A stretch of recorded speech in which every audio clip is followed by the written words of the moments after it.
Hello everyone, मैं हूं अमित पटेल। आप सबका स्वागत है ऑनलाइन फिज़िक्स कोचिंग के अंदर।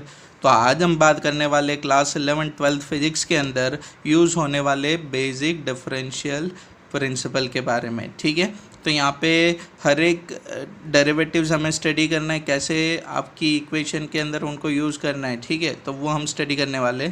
तो पर्पज़ क्या है डिफरेंशियल का, तो देखो यहाँ पे purpose of differential calculus is to study the nature increase और डिक्रीज, मतलब उनका जो वेरिएशन है वो, and amount of variation in a quantity when another quantity varies independently.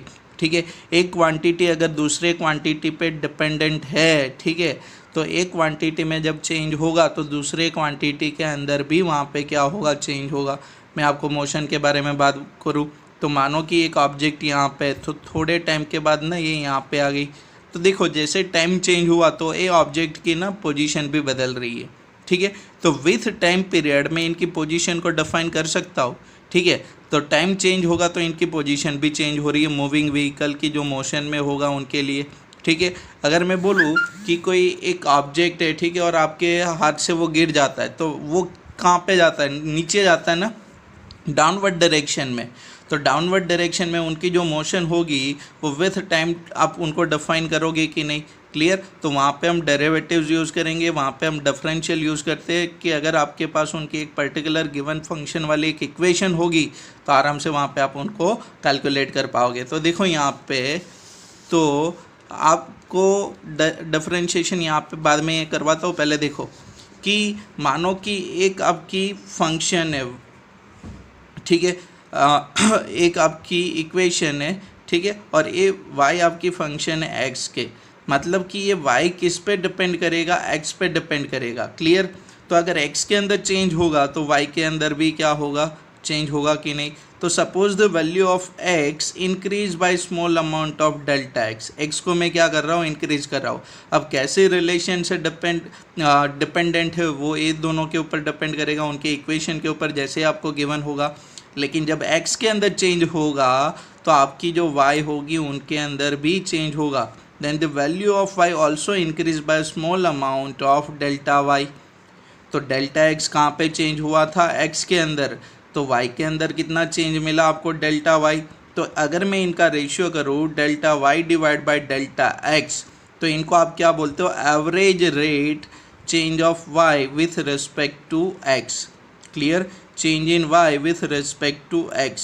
Clear, तो यहाँ पे आपकी जो डेल्टा x है, ठीक है, तो अगर ये delta x tends to zero होगा, मतलब कि ये डेल्टा x का जो वेरिएशन होगा वो क्लोज टू जीरो कंसीडर करूँ, लिमिटिंग करूँ, ठीक है, तो वहाँ पे delta y by delta x को आप बोलोगे डिफरेंशियल कोएफिशिएंट, और या तो बोल सकते हो कि derivatives of y with respect to x, और उनको डिनोट करते हैं हम dy डिवाइड बाई dx से। क्लियर, इनको रीड कैसे करेंगे, dy डिवाइड बाई dx, और वो होता क्या है, differentiation of y with respect to x। समझ में आ कि नहीं सबको, यस और नो। चलो, तो ये आपकी y आपकी जो इक्वेशन गिवन होगी वो किस पे डिपेंडेंट होगी, x पे डिपेंडेंट होगी। ठीक है, अगर x पे डिपेंड नहीं करेगी तो मतलब वहाँ पे वो कांस्टेंट बन जाएगी, जिसके रेफरेंस में आप डिफरेंशिएट कर रहे हो उससे डिपेंडेंट होनी चाहिए। तो देखो फिर नेक्स्ट, तो if I write dy by dx, तो वो क्या होगा, आपने बोला delta x approach to zero, मतलब tends to zero, limit delta x tends to zero, delta y divide by delta x, और ये क्या होगा आपका dy डिवाइड बाय dx।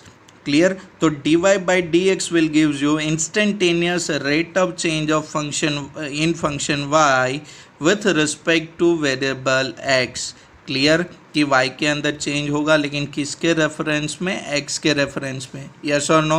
तो यहाँ पे इनकी रिलेटेड फार्मूलाज है वो स्टडी करते हैं और उनके बेसिस पे आपको न्यूमेरिकल भी मैं प्रैक्टिस करवाता हूँ। ठीक है, तो d by d x of c कौन है, आपकी कांस्टेंट, मतलब एक ऐसी कांस्टेंट जो x पे डिपेंड नहीं करती।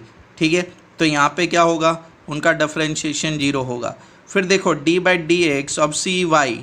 क्लियर, c यहाँ पे कांस्टेंट है, y आपकी वेरिएबल है, तो उनका फिर से क्या होगा, डिफरेंशिएशन होगा dy डिवाइड बाय dx। जैसे भी इक्वेशन होगी वैसे आप उनको सॉल्व करोगे। ये इक्वेशन सबसे ज़्यादा यूज़ करना है हमें पर्टिकुलर क्लास 11th के अंदर। d by d x of x to the power of n ठीक है। तो देखो डिपेंडेंट है तो पावर आपकी आगे आ जाएगी और पावर से आपका एक क्या होगा, सब्ट्रैक्ट होगा। क्लियर। लाइक देखो मैं इनका न्यूमेरिकल्स आपको करके दिखाऊँ यहाँ पे, ये रहा देखो यहाँ पे मैंने किए। तो ये देखो फर्स्ट के लिए कांस्टेंट है 2, यहाँ पे कौन है आपकी कांस्टेंट, तो कांस्टेंट का डिफरेंशिएशन क्या होगा 0। फिर यहाँ पे देखो 2x², y is equal to 2x², तो dy/dx क्या होगा ये। क्लियर। 2 आपकी कांस्टेंट थी, उनको बाहर लिखा, x⁻², तो इनको आप अभी कंपेयर करो x⁻n के साथ, तो पावर आपकी आगे आ जाएगी। ये देखो 2 वैसे ही है, x⁻² है ना, तो 2 आगे और 2 - 1, तो 2 - 1 क्या होगा 1, तो ये क्या बनेगा आपका 4x। देखो एक और है, y is equal to x⁻6 dy/dx, dy/dx of x⁻6। क्लियर। तो 6 आपका आगे आ जाएगा और 6 - 1 होगा, मतलब वो क्या बनेगा 6x⁵। एक और है देखो यहाँ पे, वैसे ये सारे इनको प्रैक्टिस करो। यहाँ पे एडिशन है ना, तो एडिशन में देखो ऐसे सेपरेट कर दोगे, इंडिविजुअल कर दोगे आप, ठीक है। क्लियर। तो y is equal to x⁵, x⁻3 + 10, तो तीनों का अलग अलग होगा ऐसे। ये तो कांस्टेंट है उनका 0। ये देखो 3 आगे, 3x 3 - 1 क्या रहेगा आपका 2, 5 आगे और 5 - 1 क्या हो गया आपकी 4। क्लियर। देखो वैसे ही यहाँ पे दिया आपको 5x⁴, 3x⁻3/2 + 6x, ठीक है, यस और नो। तो ये 5 आपकी कांस्टेंट, x⁻4 3 घंटा x⁻3/2 और यहाँ पे 6 dy/dx ऑफ x। तो ये देखो 4 आगे आ जाएगा, 4 - 1 3/2 आगे, 3/2 - 1 मतलब 1/2 और इनका क्या होगा 1। तो ये आपको आंसर मिलेगा। यस और नो, समझ में आ कि नहीं। चलो तो ऐसे ही आप इनको और प्रैक्टिस करना, ठीक है। फिर देखो आपका प्रोडक्ट रूल है, ठीक है। तो यहाँ पे देखो अगर 2 फंक्शन है आपकी u एंड v, आपकी 2 फंक्शन है। क्लियर। किसका, x का फंक्शन है। क्लियर। तो dy/dx क्या होगा, ये देखो u dv/dx प्लस, मतलब एक वैसे ही दूसरे का डिफरेंशिएशन प्लस जो पहले डिफरेंशिएट हुआ था वो वैसे ही और जो बाकी था उनका डिफरेंशिएशन। समझ में आ कि नहीं। फिर देखो यहाँ पे डिवीजन करो, u/v, तो देखो v du/dx माइनस u इनका डिफरेंशिएशन dv/dx /v²। क्लियर। चलो तो इनके रिलेटेड एग्जांपल मैं आपको दिखाता हूँ। तो देखो यहाँ पे 3x² + 7 और सेकेंड टर्म आपकी 6x + 3, तो अगर मैं इनको u बोलूँ और इनको v बोलूँ तो u.v है कि नहीं, तो ये वाला इक्वेशन आप यूज़ करोगे। तो u 3x² + 7, v के इसके बराबर 6x + 3, तो इक्वेशन क्या होगा u dv/dx। तो देखो u वैसे ही लिखो और इनको डिफरेंशिएट करो विथ dx। फिर v आपको वैसे ही रखना है, ठीक है, 6x + 3v वैसे du/dx इनका डिफरेंशिएशन होगा।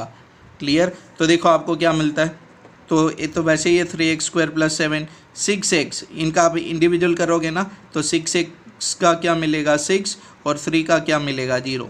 6x + 3 वैसे ही d/dx, ये देखो 3x², तो 2 आगे आ जाएगा, 2 - 1 बनेगी पावर, तो 2 आगे जाएगा कितना बनेगा 6x और ये क्या होगा 0 आपका। क्लियर। सिंप्लीफिकेशन करो तो ये आपको dy/dx मिल गया। फिर देखो एक और, तो यहाँ पे देखो ये वाली y is equal to x² + 1 / x - 2, तो ये देखो इनको आप u बोलो और इनको आप क्या बोलो v, तो u/v का फॉर्म है कि नहीं है, तो v du/dx - u dv/dx /v²। तो देखो यहाँ पे वैसे ही किया ना, v du/dx minus u dv/dx /v², तो v की जगह पे कितना x/2 d/dx ऑफ u कितना x² + 1 माइनस u की जगह पे x² + 1, v की जगह पे x - 2 डिवाइड बाय देखो v² मतलब x - 2²। यस और नो। चलो तो इनको डिफरेंशिएट करो, ये क्या होगा इनका 2x, ये 1 का क्या होगा कांस्टेंट 0 और ये तो वैसे ही है। फिर यहाँ पे देखो x² + 1 d/dx ऑफ x का क्या होगा 1 और 2 का क्या होगा 0। सिंप्लीफिकेशन करो तो ये आपको आंसर क्या मिलेगा। क्लियर। ये आपको आंसर मिल जाएगा सिंप्लीफाइड करोगे तो ये इनकी क्या होगी, डिफरेंशिएशन होगी। चलो फिर नेक्स्ट। तो देखो यहाँ पे log e बेस x, तो उनका क्या होगा 1/x, d by d x e to the power of x क्या होगा ex, ठीक है।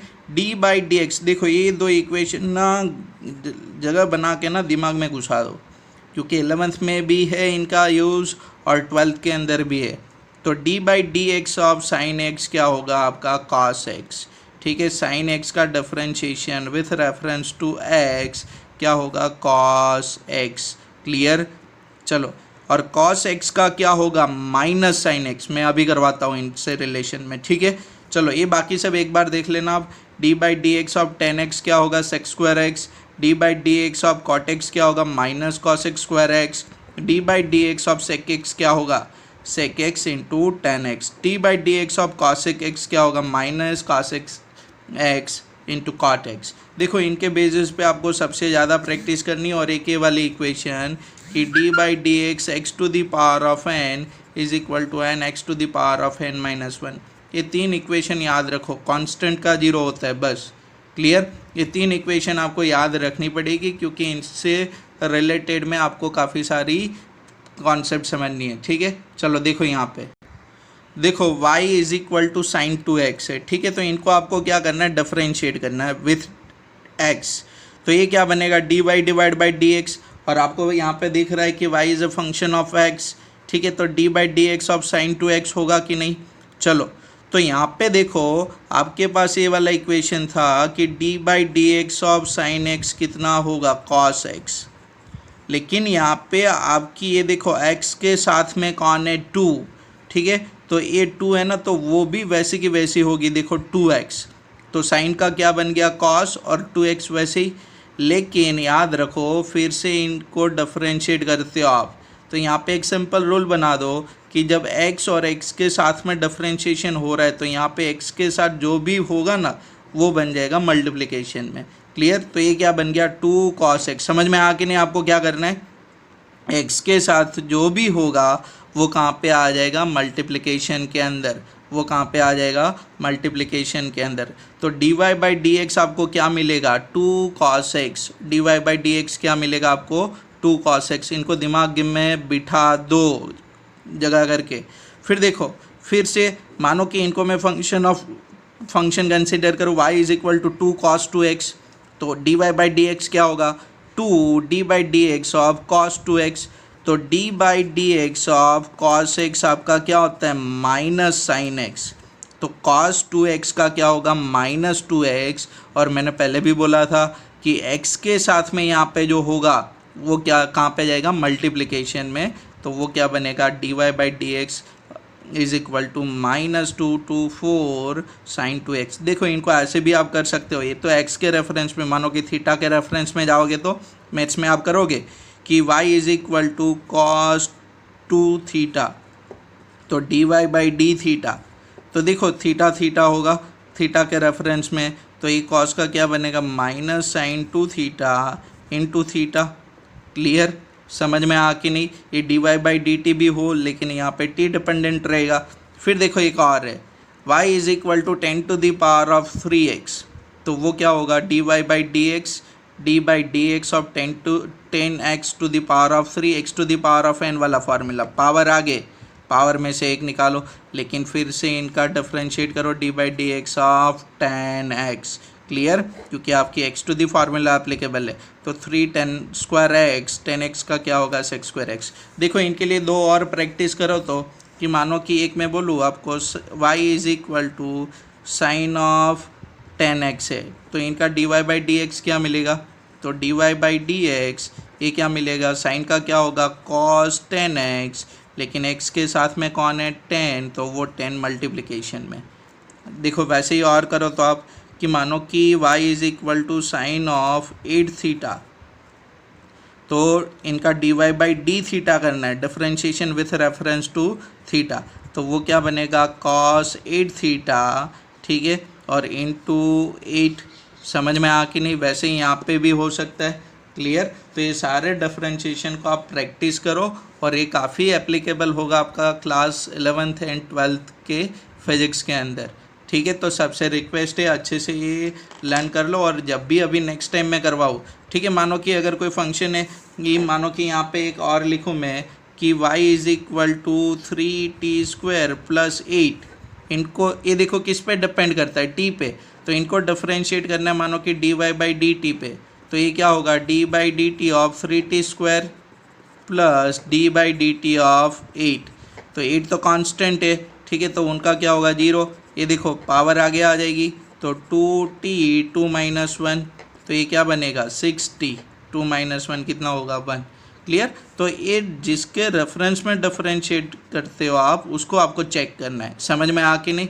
तो ये थोड़ा आप ध्यान में रखना, दिमाग में रखना, और ज़्यादा प्रैक्टिस करो आप, ठीक है, इनके लिए। चलो समझ में आ कि नहीं। Okay bye.